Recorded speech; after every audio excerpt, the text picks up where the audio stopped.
Então vamos lá, vamos começar nosso encontro de agosto, 31 de agosto de 2023. Hoje a gente vai começar uma série nova. Hoje é desenvolvimento pessoal, né? O nosso tema de uma série que vai continuar em alguns encontros e vamos trabalhar com o livro A Matriz Divina. Hoje, aqui, né? Para quem está aqui no YouTube e no Insta. Hoje esse encontro ele vai ser um pouco diferente, porque eu nunca trouxe um estudo ou um embasamento, né, a partir de um livro, mas esse já é um projeto que quer acontecer há algum tempo. Então agora nós estamos no nosso 22º encontro mensal gratuito oficial, né? Porque já tivemos antes, quase 2 anos aí, dessa nossa comunidade Como Eu Faço. E essa comunidade, como eu faço, com uma unidade, né? Formamos uma unidade. E como eu faço, surgiu a partir de tantas perguntas. Todos os dias, meus clientes, né, perguntando como que eu faço? Então, para entender isso, para resolver aquilo, como eu faço? E também da época dos congressos de farmácia, né, a gente tinha mesas redondas onde as farmácias trocavam receitas de fórmulas e isso se chamava Como Eu Faço, porque era uma troca de receitas, de fórmulas, de como fazer. E como eu faço é uma pergunta que faz com que a gente receba respostas da vida. É uma dica. Quem quiser fazer perguntas como eu faço para a vida, se prepara. Quando a gente sabe ler, ouvir, perceber as respostas, elas vêm a partir da pergunta como eu faço. Então essa nossa comunidade aqui ela é composta por nós, vocês, eu e pessoas que buscam entender a energia que envolve os aspectos da nossa vida. Pessoas que querem entender como fazer melhor, como fazer diferente, como buscar respostas na vida, que são as respostas sábias, são as respostas que vêm, a gente precisa saber ler essas respostas, né? E esses nossos encontros mensais, geralmente na última quinta-feira do mês, eu coloco, faço aqui no canal do YouTube, deixo, algumas vezes ela fica no Insta, mas não oficialmente, né? Algumas vezes não fica inteira, acaba caindo a conexão do Insta, o ideal é vir aqui para o YouTube. E também vocês têm um canal do WhatsApp e no Telegram, onde eu mando os recados, mando os convites desses encontros e mando algumas reflexões. Eu tento não poluir muito, é um grupo silenciado, então eu não fico mandando coisas toda semana, toda hora, mas a gente vai tendo um cultivo nesse grupo de WhatsApp, nessa comunidade. E aqui no YouTube e no Instagram também, que eu coloco as postagens com um pouco mais de frequência.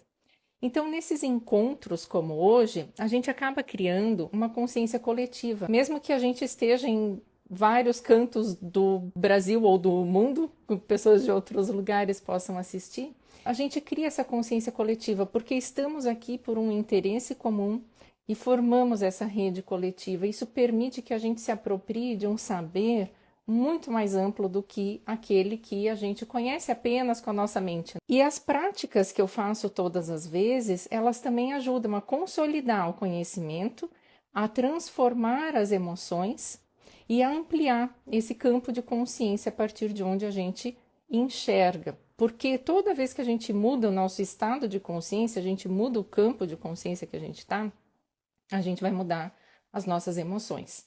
Então, se você quer ter uma autonomia, né, para trabalhar com as tuas emoções, para entender tuas emoções, uma autonomia emocional, saber equilibrar sozinho, fazer esse reequilíbrio da tua energia e das tuas emoções, ter uma vida em sintonia, colocar os teus conhecimentos a serviço também das pessoas, do mundo, do planeta, ser um agente promotor de saúde emocional, utilizar esses benefícios que a gente tem quando a gente domina a comunicação energética.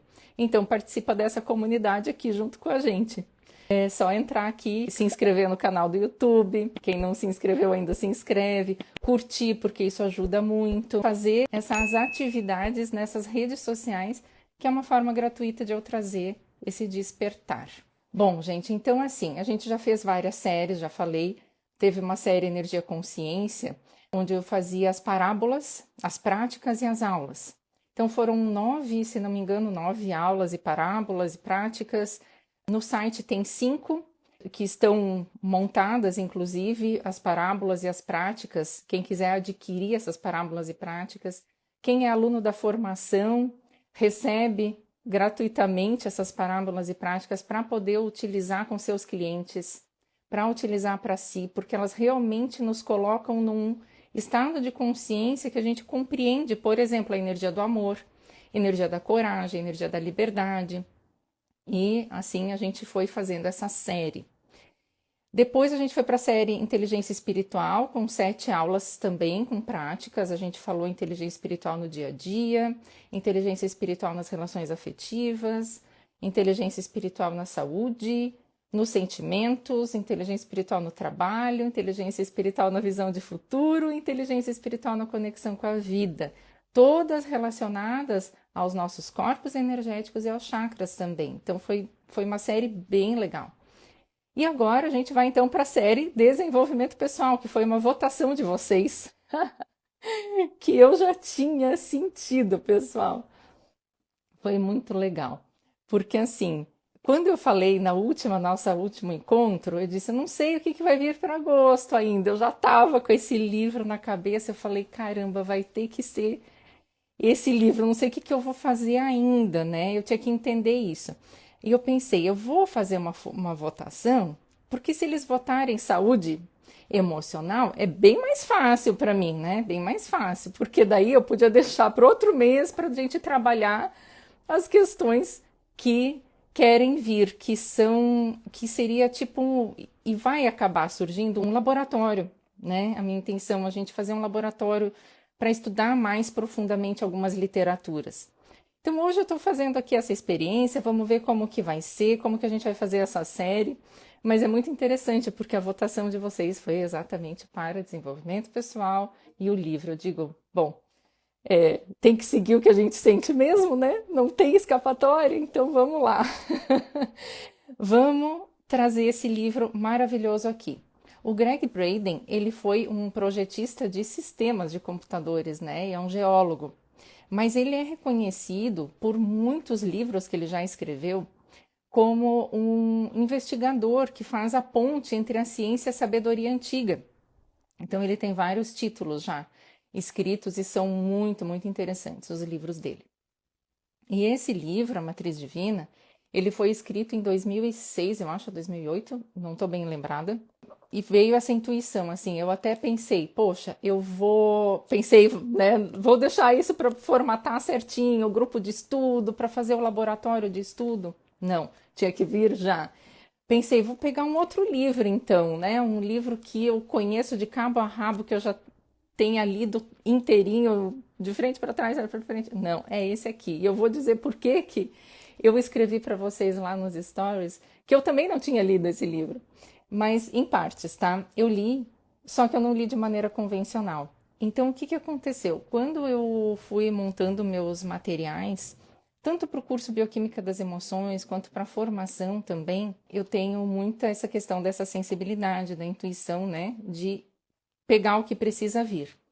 E eu preciso fazer muitas pesquisas.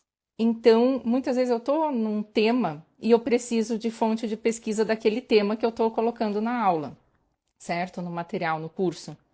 E aí eu intuo. Tal livro ou tal coisa me vem, né?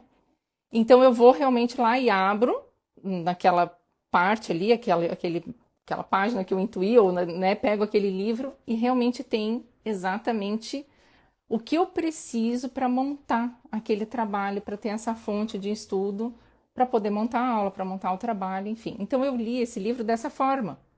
Ele foi estudado em pedaços, por exemplo, primeiro começou mais pela parte de trás, depois foi para o meio, depois para o começo, e assim foi indo. Então, a maneira convencional da leitura eu não tinha feito dele ainda. Mas comecei a fazer agora de novo, retomei todos os grifos e coisas que eu tinha feito para que eu pudesse fazer para vocês um embasamento bem interessante aqui. E é lindo de trabalhar com isso, porque esse livro, ele não dá, pelo menos eu senti, de não fazer esse encontro do livro todo. Esse encontro vai ser apenas do capítulo 1. Não quer dizer que a gente vá fazer capítulo 2, capítulo 3 como a série. Talvez sim, talvez não. Eu não sei ainda o que vai surgir, como que esse livro quer ser trabalhado. Então também vou querer a opinião de vocês sobre isso, vou querer entender como vocês estão gostando, se estão gostando, né? E a gente criar no futuro, que como eu já tenho esse planejamento, não sei se para esse ano, mas isso o Daniel sabe bem, até a Renata, já conversei com a Renata também, de fazer esse laboratório, né? Que é justamente um grupo onde a gente vai aprofundar mais, fazer essa educação continuada, aprofundar com livros, com literaturas e fazer um trabalho também mensal, né? Um encontro mensal, só que pelo Zoom, com a participação mais engajada de vocês, porque ficar escrevendo aqui no YouTube, né, é complicado, então a gente vai manter os encontros mensais, mas vamos fazer um laboratório também. Vamos ver o que vai surgir disso. Bom, esse livro quis vir como tema desenvolvimento pessoal, certo? Então a gente vai decodificar o que ele quer trazer para o nosso desenvolvimento pessoal. E desenvolver é sair do envolvimento, né? Desenvolver. Sair do envolvimento, ou sair daquilo que eu estou envolvida para que eu possa evoluir. Toda vez que a gente evolui, cresce, aprende, melhora, né, vai para frente, a gente, né, sobe um degrau, a gente se desenvolve do estado anterior. Que nem uma cobra que troca a casca, ela tem que sair daquela casca antiga para ter uma nova, certo? Então a gente tem que sair da nossa mentalidade atual. E na analogia da cobra que me veio agora é interessante porque a casca nova, né, a pele nova, ela já está pronta. Então quando ela está pronta, ela vai empurrando aquela antiga.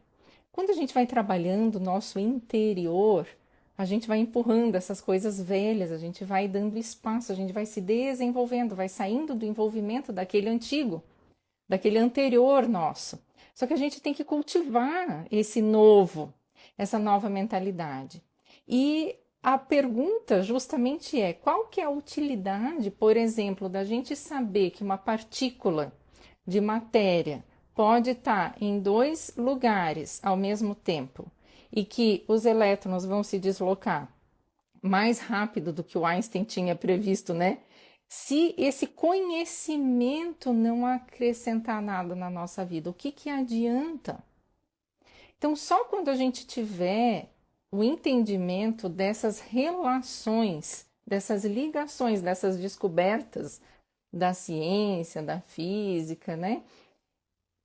Na nossa vida, no nosso dia a dia, o que elas interferem ou ajudam para a nossa restauração, para a cura do nosso corpo, da nosso dia a dia. Então, sim, esses conhecimentos passam a ter algum significado. E há 79 anos atrás, o Max Planck, que é um físico, né, fisicista, ele disse que existe um lugar onde todas as coisas começam, que é um lugar de pura energia, um lugar que simplesmente é. Até coloquei essa frase na chamada para a live, para esse encontro. E ele chocou o mundo quando ele disse que essa matriz, esse lugar de pura energia, é a origem das estrelas, do DNA, da vida e de tudo que existe. Para que essa matriz divina, essa fonte que eu chamo de energia do espírito, né? Mas aqui a gente vai chamar da matriz divina. Para que essa matriz participe da nossa vida com a potência que ela tem, a gente tem que compreender como ela funciona e qual linguagem que ela reconhece. E o Greg Braden, então, ele busca trazer essa linguagem codificada nas tradições, peregrinando pelos conventos do Egito, do Peru, do Tibete, e vai estudando textos esquecidos lá dos primeiros tempos da igreja cristã, enfim. Eu, por exemplo, busco aqui mostrar essa linguagem, só que eu mostro recortes da ciência, e alinhando com uma linha de raciocínio e entendimento prático pelas emoções. Esse é o meu jeito. O Greg Braden tem o jeito dele. E a gente vai conhecer um pouco mais disso. Eu vou ler para vocês aqui um pedacinho aqui, inclusive capítulo 1, tá? Capítulo 1. E aí começa com essa frase: existe um lugar onde todas as coisas começam, um lugar de pura energia que simplesmente é. O princípio para dominar esse lugar de pura energia é ter o conhecimento de que ele existe, compreender o seu funcionamento e usar uma linguagem que seja reconhecível. Essa é a minha intenção com a formação. Como vocês, os que já são alunos, que estão se formando agora, a próxima turma, formação em inteligência espiritual e saúde emocional. Esse é o objetivo. Então, seguindo aqui, o Greg Braden ele conta que ele estava numa trilha no noroeste do Novo México e ele avistou um nativo americano. E esse nativo americano estava indo para o mesmo lugar que o Greg Braden, porque eles estavam procurando lá o local onde uma tribo morava há 11 séculos atrás, mas que não tem vestígios dessa tribo, não tem vestígios de guerra, nem de cremações, nem de corpos, mas tem todas as habitações lá e as artes rupestres, né? E esse nativo estava indo para esse lugar que o Greg ia estudar essas habitações ali, entender um pouco mais sobre essa tribo. Então, o que o nativo começou a falar? Eles começaram a conversar. E o nativo disse assim, vou falar da página 29 aqui, tá? O nativo diz assim: existiam menos pessoas, né? Há muitos anos, o mundo era bem diferente do nosso mundo de hoje, começou o nativo. Existiam menos pessoas, vivíamos mais perto da terra, as pessoas entendiam a linguagem da chuva, sabiam até mesmo falar com as estrelas e os povos do céu. Estavam cientes de que a vida é sagrada, tudo estava em equilíbrio, as pessoas eram felizes. Então, alguma coisa aconteceu. Ninguém realmente sabe o porquê, mas as pessoas começaram a se esquecer de quem eram. Ao se esquecerem, começaram a se sentir separadas, separadas da terra, separadas umas das outras e até mesmo de quem as havia criado. Nesse estado de segregação, acreditavam que deviam lutar para sobreviver aqui nesse mundo, para defender-se das mesmas forças que lhe concederam a vida. Ainda que eles tenham esquecido quem eram, intimamente a dádiva dos seus ancestrais continuava existindo. E enquanto tentavam se lembrar de quem eram, começaram a construir coisas externas para se lembrarem das internas. Chegaram até a construir máquinas de curar, fabricar produtos químicos para fertilizar as plantas, esticar os fios para se comunicarem a longas distâncias. Quanto mais se distanciavam dos seus poderes interiores, mais atravancadas as suas vidas ficavam, com as coisas que eles acreditavam que iam torná-los felizes. Com os avanços tecnológicos, aí ele fala dos avanços tecnológicos, né? Teriam esses avanços tecnológicos nos aprimorado, nos aproximado uns dos outros, ou feito com que ficássemos mais separados? Quanto de nosso poder dissipamos com distrações, com a mídia eletrônica?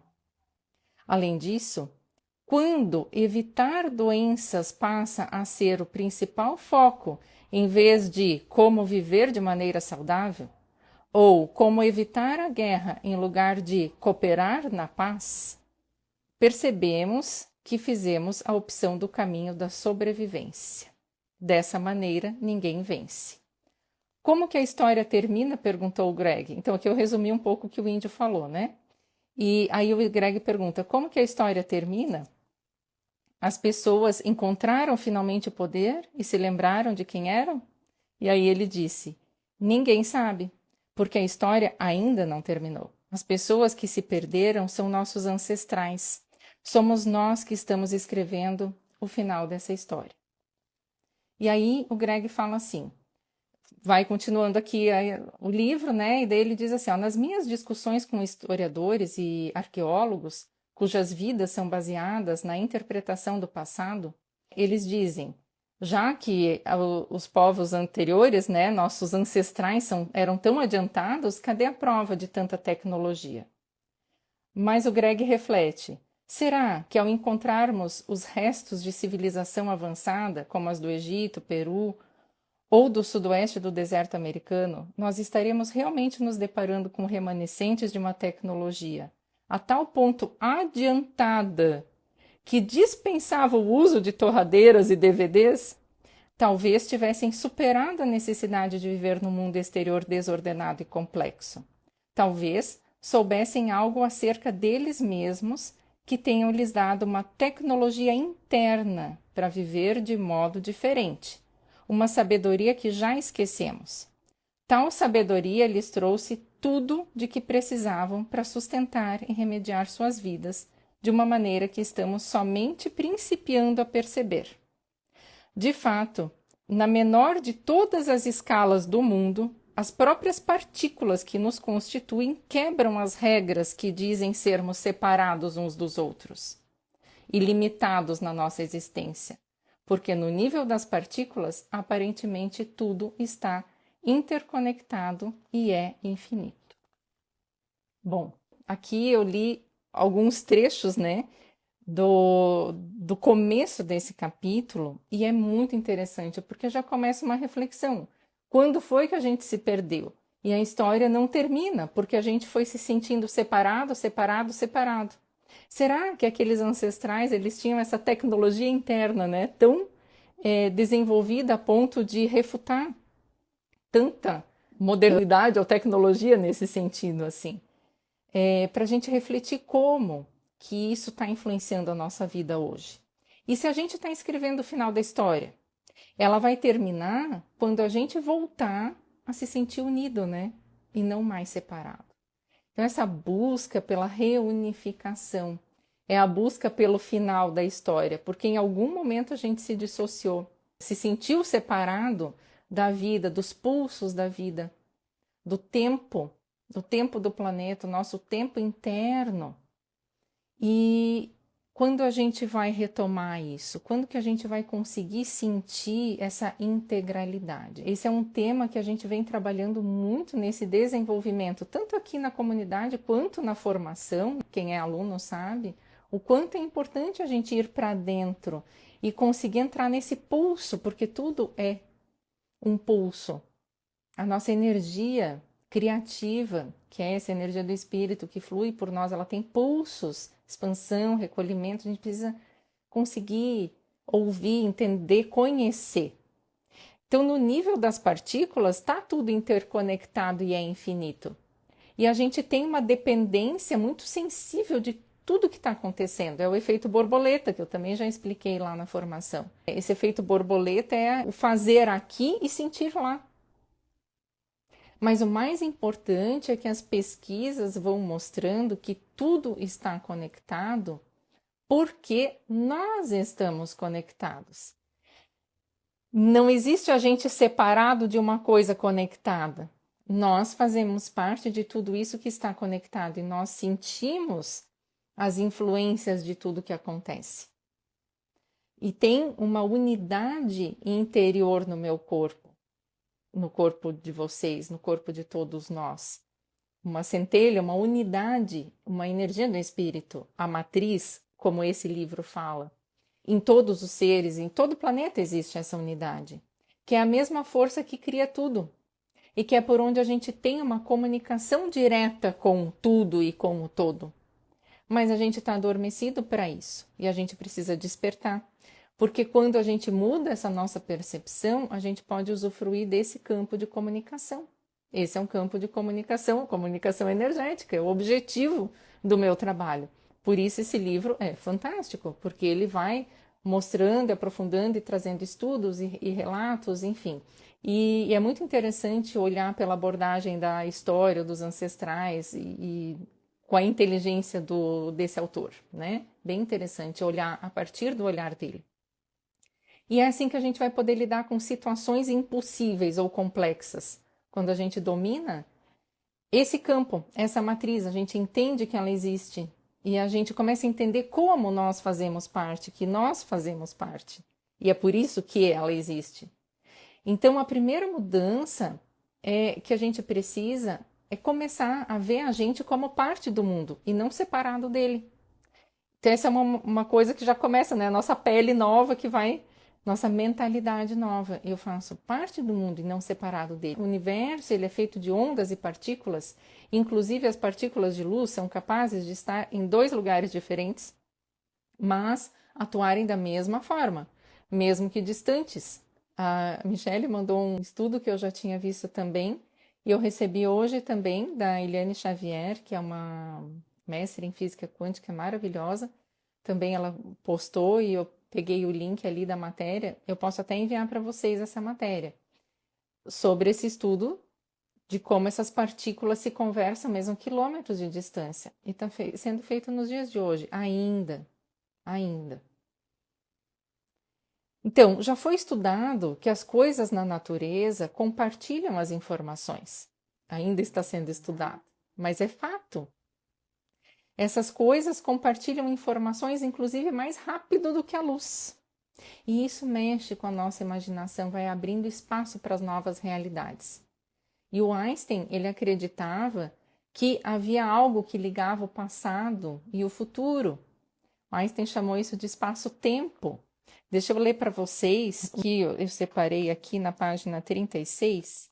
Diz assim: dessa maneira, por meios que nós apenas começamos a compreender, concluímos estar conectados não somente com tudo aquilo que vemos em nossa vida hoje, mas também com tudo que já existiu, bem como com coisas que nem aconteceram ainda. E o que estamos experimentando agora é o resultado dos eventos que ocorreram, pelo menos parcialmente, no âmbito do universo visível. As implicações desse relacionamento são imensas. Em um mundo onde um campo inteligente de energia conecta tudo, desde a paz mundial até as curas pessoais, o que pode ter parecido mera fantasia e milagres antigamente, de repente se transforma em um acontecimento possível de suceder em nossas vidas. Com essas conexões em mente, devemos começar a pensar em devemos começar a pensar em um modo de nos relacionarmos com a vida, com a nossa família e até mesmo com nossos relacionamentos casuais de uma nova e poderosa perspectiva. Bom ou mal, certo ou errado, tudo, desde as mais leves e belas experiências da vida até as ocasiões do mais horrível sofrimento humano, nada poderá mais ser considerado como obra do acaso. Claramente, o princípio para a cura, a paz, a abundância e a criação de experiências, carreiras e relacionamentos que nos trazem alegria é a compreensão da profundidade da ligação que temos com toda a nossa realidade. Então, veja, não dá, a partir do momento que a gente compreende isso, seja pelo livro, seja por outros livros, por outras fontes, por compreensão pessoal, pela formação, não importa. Por várias, formas que a gente compreende isso, a gente muda muito o nosso jeito de ser. Quando a gente compreende que está tudo interconectado, que vai ter esse efeito borboleta, que a gente faz parte de algo maior e que esse algo maior é uma consciência, é inteligência, é o campo de sabedoria, é a consciência com C maiúsculo, né? E a sabedoria ancestral, ela já sabia desse campo que conecta tudo. Por que só agora a ciência está buscando essas provas, né? E isso foi uma pergunta que o Greg fez no livro. Por que só agora? Isso que o livro é de 2006, então é um livro que também já está antigo, vamos dizer assim. Em 1600, o Isaac Newton, ele já usava, o Newton, ele usava a palavra éter para descrever essa substância invisível que ele acreditava ser responsável pela força da gravidade e pelas sensações que a gente experimentava no corpo, pensa. E aí, no século XX, tanto o Lorentz, que também é um fisicista, né, um físico, ganhou prêmio Nobel também, as equações do Lorentz deram para o Einstein um instrumento para a teoria da relatividade. Quem fez a formação sabe que eu mostrei a equação de Einstein-Lorentz, e aí a gente conseguiu entender um pouco da energia magneto-elétrica, né? Então, o Lorentz e o Einstein, eles também pensavam no éter como um campo eletromagnético por onde as ondas se deslocariam. E aí, por conta de, desde o Newton já ter falado em éter e Lorentz e Einstein também acharem que isso era um campo energético, enfim, foi feito um experimento, né? Mas esse experimento foi um experimento antigo. E ele tá aqui, eu separei para mostrar para vocês. Aqui, vamos ver. Aqui tem uma, vocês estão vendo aqui uma imagem, tá? Eu vou ler o que tá aqui embaixo, que é a tradução dessa imagem aqui, tá? É a explicação, né? Ai, falta meus óculos aqui. Vamos lá. Aí que começa a ter o braço aqui. O Michelson e Morley são os cientistas que fizeram esse experimento, tá? Isso foi há muito tempo, mais de 100 anos, 1800 e alguma coisa. Michelson e Morley acreditavam que, se o éter existisse, um raio de luz que se movesse contra o sentido do fluxo do éter, então eles estavam querendo provar esse éter que o Isaac Newton falava, tá? Então eles pensaram que se um raio de luz fosse se mover contra o éter, ele teria um movimento, né? Tipo acho. Então, se ele tem um movimento, se alguma coisa vai contra esse movimento, ele seria retardado, esse fluxo de luz, né? Esse raio de luz. E se o raio de luz se deslocasse no sentido do éter, ele teria uma velocidade, seria mais rápido, né? Se deslocaria mais rapidamente. Então, o experimento, que foi levado a cabo em 1887, não encontrou nenhuma corrente de éter. E aí foi concluído que o éter não existia. E as consequências dessa interpretação perseguiram os cientistas durante mais de 100 anos. Em 1986, a revista Nature informou resultados de experimentos semelhantes, só que conduzidos com equipamentos mais sensíveis, e a conclusão foi: existe um campo com as características que haviam sido atribuídas ao éter um século antes, e o procedimento de tal campo tinha sido exatamente aquele que era antecipado pelas antigas previsões, tá? Então, não foi conseguido medir dessa forma. Só porque o feixe de luz, o raio, ele não se comportou como se imaginava que se comportaria, porque se imaginava que o éter fosse daquela forma. Mas, quando se olha o éter com outra expectativa, aí ele começa a fazer sentido. Então, os estudos acharam, né? Então, o campo de éter pode não se comportar do modo como os cientistas imaginaram originalmente. O fato de não ter sido detectado movimento não significa que o éter não estivesse presente. Imagine se colocássemos a mão acima da cabeça para compreender se o vento existe ou não. Essa conclusão é semelhante, embora grosseiramente, ao mesmo raciocínio que se seguiu ao experimento feito em 1887, o de que o ar não existe por não sentirmos brisa alguma. Os cientistas modernos, ao aceitarem aquele experimento como comprobatório da não existência do éter, agiram admitindo a hipótese de que no nosso universo as coisas acontecem de maneira independente uma das outras. Admitiram que aquilo que um indivíduo faz em uma parte do mundo não guarda relação alguma com outras áreas, nem exerce efeito algum sobre alguém que esteja a meio planeta de distância. Pode-se argumentar com alguma razão que esse experimento fundamentou-se em uma visão de mundo que tem exercido profundo impacto em nossa vida e na Terra. Como a consequência desse modo de ver as coisas, nós governamos nações. Levamos energia até a cidade, testamos bombas atômicas e exaurimos os recursos do planeta, acreditando que aquilo que fazemos em um lugar não provoca impacto no outro. Desde 1887, temos baseado o desenvolvimento de uma civilização inteira acreditando que cada coisa está separada do todo, sem perceber que essa premissa simplesmente foi demonstrada não ser verdadeira pelos experimentos mais recentes. Gente, olha o perigo disso, né? É incrível, porque o fato de uma interpretação, de se não ter comprovado da forma como se esperava, e dito que isso não existe, fez com que a gente tivesse um comportamento separatista, não interligado, determina o nosso comportamento, a forma como nós vemos o mundo. Então, essa forma que a gente vê o mundo, a forma que a gente pensa, enxerga, determina o nosso comportamento. E quantas coisas nós estamos fazendo como humanidade nessa visão, sem olhar muitas vezes até as coisas novas, como foi dito aqui, esses novos experimentos que estavam comprovando esse campo. Bom, então eles estavam buscando o éter como teriam procurado qualquer outra forma de energia convencional, mas o problema é que o éter está longe de ser convencional.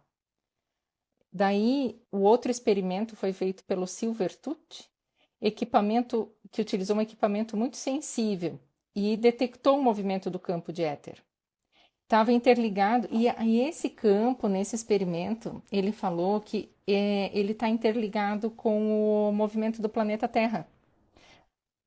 O movimento do planeta Terra através do espaço. Esse é o campo de éter. Ai, coisa mais linda. Exatamente como antes, né, se era previsto, mas não naquele estudo. Bom, então essas experiências e outras desde então têm sugerido que o éter existe realmente, exatamente como Planck tinha sugerido em 1944. Ainda que os experimentos modernos continuem a indicar que o campo está lá, podemos ter certeza que ele nunca mais será chamado de éter, tá? E os experimentos que comprovam a sua existência, eles são novos, tão novos que ainda não foi feita uma seleção de apenas um nome. Independente de como decidamos chamá-lo, alguma coisa definitivamente existe e está lá. Liga tudo que existe no nosso mundo e, além dele, afeta-nos de maneira que só agora principiamos a compreender. Como podemos deixar de ver um princípio tão poderoso para a compreensão do funcionamento do universo? Como é que pode, né? Tudo se refere à maneira de percebermos o mundo e de como interpretamos a partir do nosso ponto de vista. Então, a resposta para essa pergunta é essa, né? Como que a gente pode deixar de ver essa integralidade, essa interconectividade? Como que a gente não conseguiu enxergar? Tudo depende da forma como a gente interpreta, a partir do nosso ponto de vista. O segredo reside no fato de que a energia que interliga tudo no universo faz também parte daquilo que conecta. Em vez de considerarmos o campo como algo separado da nossa realidade, o que experimentamos, o que os experimentos nos dizem é que o mundo visível na realidade é a origem do campo. Agora, né? Quem é aluno da formação tá entendendo, né? Tá entendendo isso que o Greg Braden está dizendo aqui e tá refletindo. E quem não é também. Porque, gente, é isso que a gente fala o tempo todo. Existe esse campo, eu chamo de energia do espírito. Aí essa consciência, porque esse campo é inteligente. A partir dele é uma consciência inteligente, né? Então essa consciência, a gente tem acesso a isso, porque nós não estamos separados disso, nós fazemos parte disso. A ciência, ela é uma linguagem. E se considera que a era científica iniciou ali na época do Isaac Newton, em 1600 e pouco, onde ele formalizou os princípios matemáticos, mas o Greg Braden diz que antes disso, em alguma parte aqui desse capítulo, ele fala assim que antes, o que a gente sabia sobre os planetas, sobre o funcionamento das coisas, foi suficiente justamente para embasar essas descobertas que aconteceram. Então não se joga fora o passado. Assim como também no século XX, a gente começou a ver que as leis de Newton também não explicavam tudo, não explicavam o mundo do átomo, não explicavam o mundo pequeno. E aí que foi surgindo a física quântica. E hoje o desafio é a gente deixar compatível essas maneiras diferentes de ver, num único modo de ver a vida e o universo. Então, isso para o nosso desenvolvimento pessoal é fundamental, porque a gente precisa entender que as coisas vão sair de acordo com a interpretação e com a mentalidade. E se a gente trabalha essa ampliação de mentalidade, conhecendo esse campo, essa comunicação energética, conhecendo o que a gente não vê com os olhos físicos, mas que é determinante dos acontecimentos, a gente consegue mudar muita coisa, enxergar coisas diferentes e atuar diferente nesse planeta, nessa vida. Na página 46 aqui, ele faz um resuminho. Ai, não sei se dá para ver. Meio ruim, né? De ver aqui. Enfim, aqui tem um resuminho, tá? Na página 46.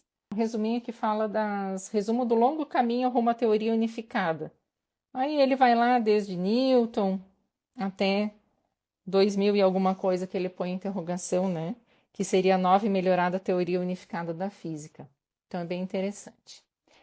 Então, o que existe no espaço vazio se apenas 10% seria a nossa matéria percebida, né? Que a gente consegue perceber ou computar, assim, né? E é aí que vem algo muito importante para esse nosso desenvolvimento pessoal. Se tudo que a gente sabe nos dá uma base, quando chega o ponto da gente descobrir essa matéria do vazio, descobrir a matriz divina, descobrir a energia do espírito, descobrir a constituição desse espaço matriz, né? Então a gente está de frente para o olhar para o futuro. Então veja, tudo que a gente já sabe nos dá base, como os ancestrais, os conhecimentos ancestrais deram base para as descobertas, né? Na nossa vida, a mesma coisa. E isso é muito importante porque a gente vem com uma base, mas a gente precisa, da mesma forma como aconteceu com esse experimento do éter, não olhar para o desconhecido com essa base. Porque se a gente olha com a nossa base, a gente vai olhar sempre baseado no passado.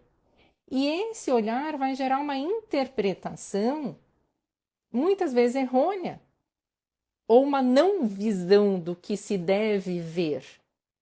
Para a gente enxergar algo novo, a gente tem que olhar dessa forma inovadora, diferente, sem utilizar essa base. Essa base ela é usada até um ponto, mas se a gente interpretar toda a nossa vida, as nossas situações a partir dessa nossa base, a gente não consegue enxergar as coisas novas.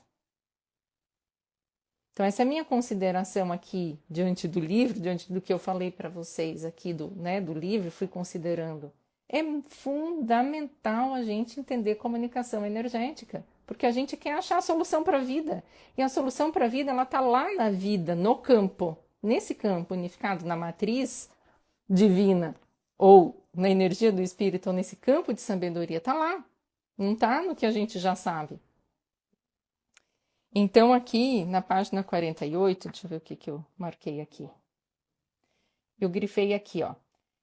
É provável que nossa relutância em aceitar as consequências do espaço ser ocupado por uma força inteligente e admitir que somos parte desse espaço tenha sido, até hoje, o maior obstáculo para compreendermos quem realmente somos e como o universo funciona. Sim, toda vez que a gente diz que não, só porque eu não conheço, isso limita o meu crescimento.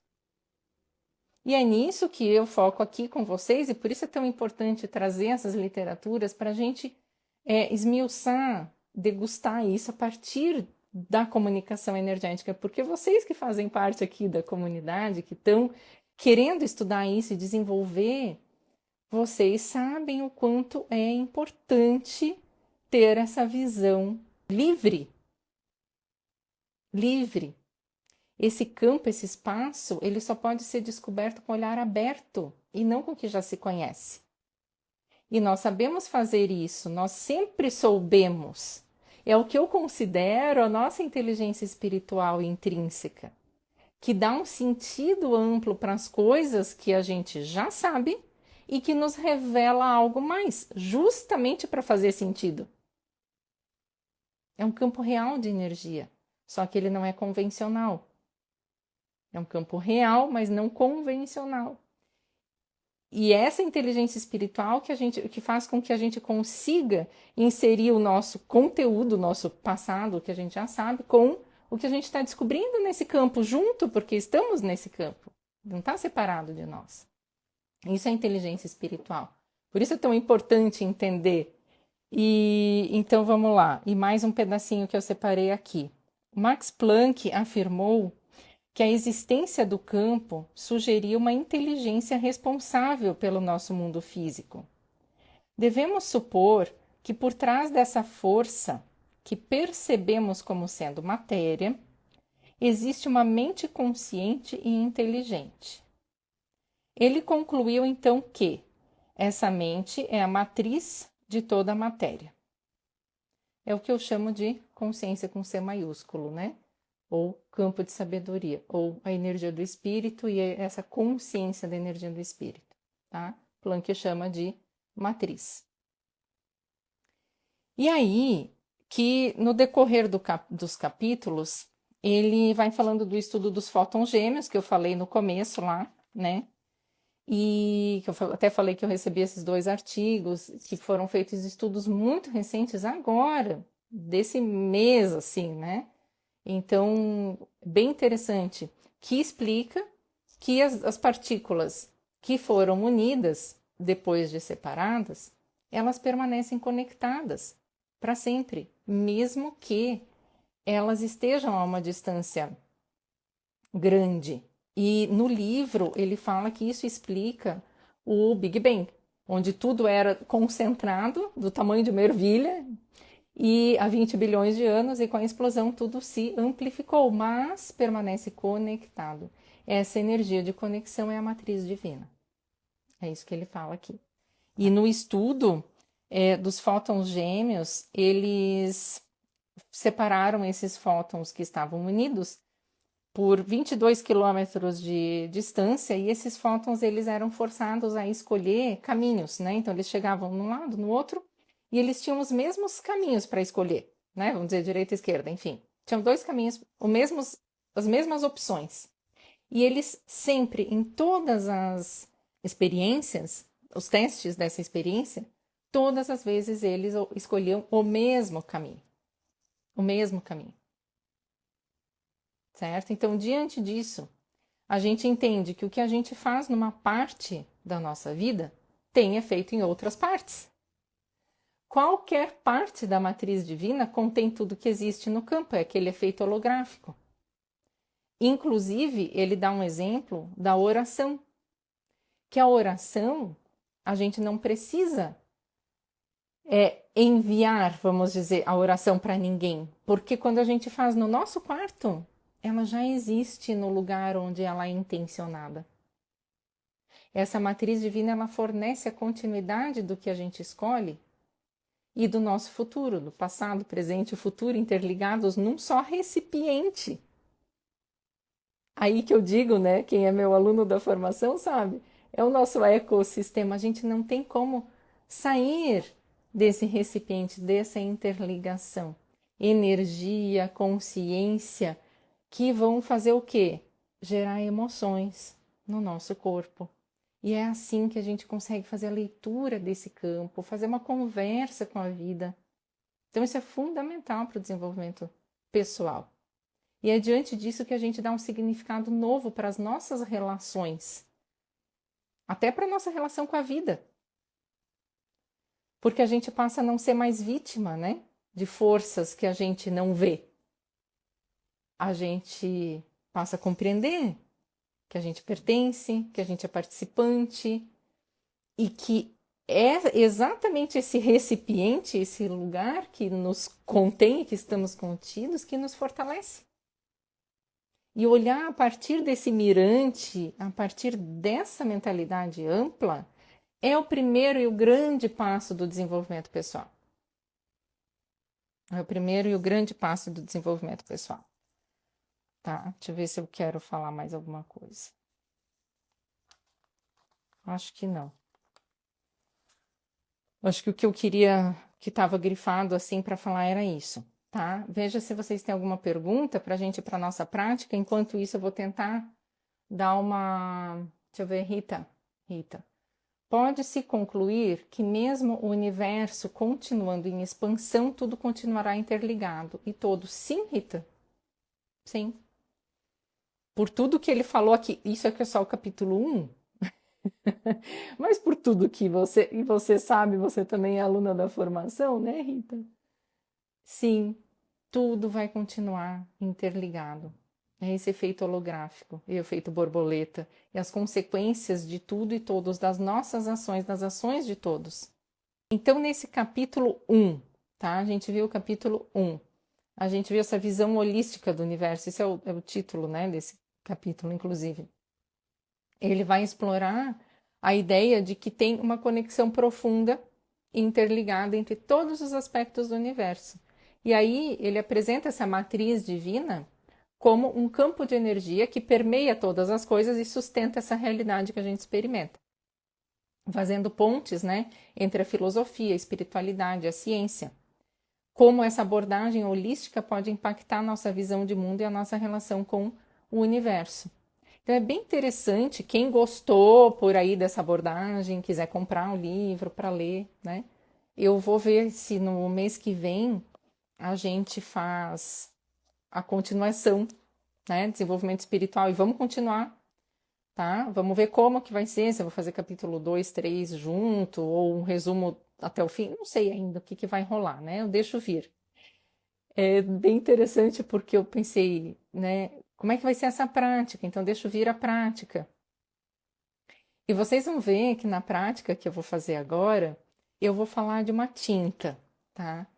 E quando eu senti assim um galão de tinta escrito assim, a tinta de Planck.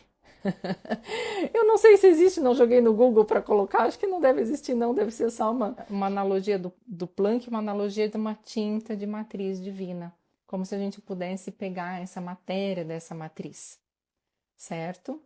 Então, se vocês quiserem continuar com esse livro, lerem esse livro, agora eu vou fazer a prática. Eu vou aproveitar aqui para falar só um pouquinho, não sei quem de novo está aqui, se alguém novo que não me conhece, é a primeira vez que está me vendo. Quero só apresentar que eu sou a Júlia Cristina Wunderlich, né? Depois do final da live, mas falar sim que devido à minha formação em bioquímica, em farmácia bioquímica e das minhas buscas em conhecimentos de todas as formas de energia. Eu fiz formação em bioenergética, cinesiologia, reiki, cura reconectiva, teta healing, cura quântica, florais de Bach, meditação shamatha, família Stelling, né, visão sistêmica. Estou fazendo uma formação em neurociência do comportamento, fiz pós-graduação em fitoterapia e há 20 anos eu venho trazendo essa comunhão dessas emoções, da bioquímica das emoções, com toda a parte energética, porque elas estão intimamente relacionadas. As emoções, elas são a ponte entre a energia e o nosso corpo físico. Então é fundamental que a gente possa olhar com essa abordagem pioneira, com essa abordagem diferente que é a bioquímica das emoções para o nosso desenvolvimento humano. E aqui eu ofereço, vocês já sabem, que tem a formação, a turma 1 e turma 2 estão se formando agora. Semana que vem a gente tem aula presencial e depois a gente vai ter a nossa última aula online. E eu trago com essa experiência minha de 20 anos atendendo pessoas, com essa sensibilidade de captar o campo de informação e perceber a transformação emocional e trazer uma transformação emocional pela mudança do estado de consciência. O quanto é importante a gente trabalhar com essa inteligência espiritual. É ela que vai permitir a gente fazer conexão com esse campo, ler esse campo e trazer o quê? Saúde. Saúde emocional. Porque bioquímica atua e gera os efeitos no nosso corpo. A gente quer saúde emocional. Então vamos lá para a nossa prática. Quem tiver interesse, entra no site bioquimicadasemoções.com.br.